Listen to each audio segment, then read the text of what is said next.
Chers amis, je poursuis encore mon petit enseignement sur l'âme, car c'est un sujet passionnant dont on parle si peu, malheureusement.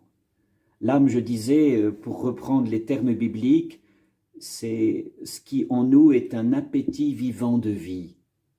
Nous sommes appétit vivant de vie si nous sommes à l'image et à la ressemblance du Créateur. On pourrait dire aussi, en reprenant d'autres termes, d'autres passages de ce grand livre de la Bible, que l'âme, c'est la vie qui déborde de la raison et de la volonté consciente. Ça déborde. Et ça déborde dans un sens de joie et dans un sens aussi de peine. Vous vous rappelez le Magnificat de Marie, mon âme exalte le Seigneur, et puis aussi les paroles de Jésus le soir de l'agonie au Jardin des Oliviers. Mon âme est triste à en mourir.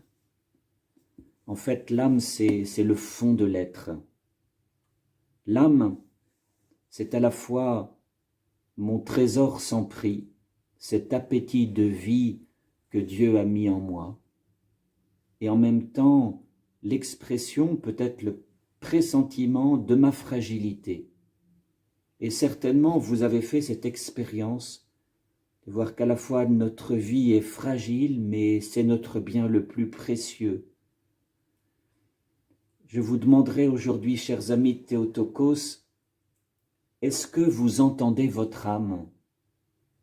Je perçois mes émotions, les fameux chevaux de l'image de la diligence.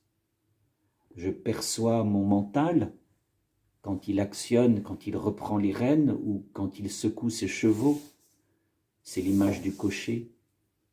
Et là, cette âme qui représente le voyageur qu'on ne voit pas à l'intérieur de la diligence, est-ce que je perçois, même si je ne la vois pas, cette âme?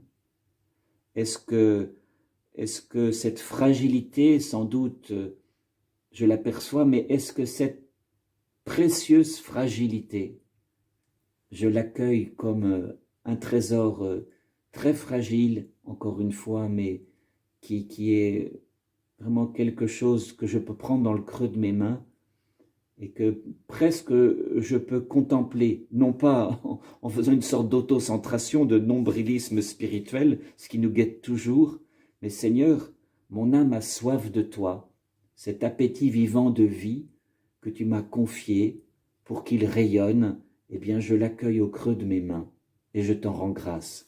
Amen.